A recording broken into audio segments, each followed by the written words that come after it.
Di suatu pagi, Pak Dion, yang merupakan kepala SD Merdeka Belajar, sedang melihat hasil evaluasi sekolahnya. Dari hasil evaluasi menunjukkan bahwa kemampuan numerasi sekolahnya belum mencapai batas kompetensi minimum. Ia pun mulai berpikir berbagai cara untuk memperbaiki capaian numerasi di sekolahnya. Pada waktu yang bersamaan, Budian memiliki kekhawatiran yang berbeda sebagai kepala SMP Gotong Royong. Data evaluasi yang ia dapatkan menunjukkan bahwa sekolah tempat ia mengabdi memiliki masalah dengan iklim keamanan. Perundungan merupakan salah satu isu penting yang perlu diatasi segera.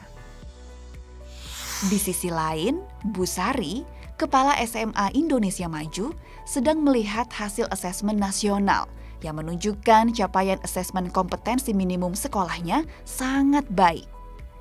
Namun, pada bagian survei karakter, sekolahnya memiliki hasil capaian yang masih kurang baik. Pak Dion, Budian, dan Bu Sari dengan para guru mulai membuka platform rapor pendidikan. Mereka merefleksikan capaian sekolahnya lalu menganalisis faktor-faktor yang mempengaruhi hasil tersebut. Hasil analisis tersebut menjadi dasar mereka menyusun program dan kegiatan melalui perencanaan berbasis data.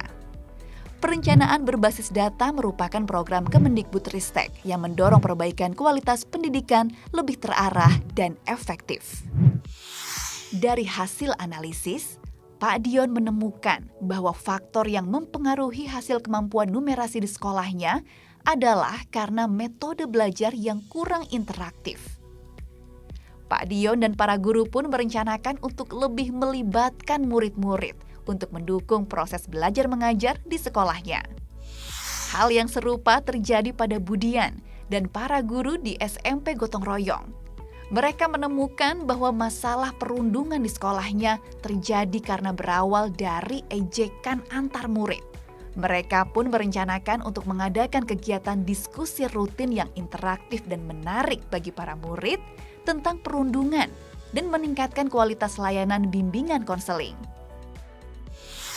Bu Sari yang sekolahnya memiliki kekurangan di aspek karakter juga menemukan bahwa ternyata hal tersebut dikarenakan kurang adanya kolaborasi dan kepedulian sosial antar muridnya.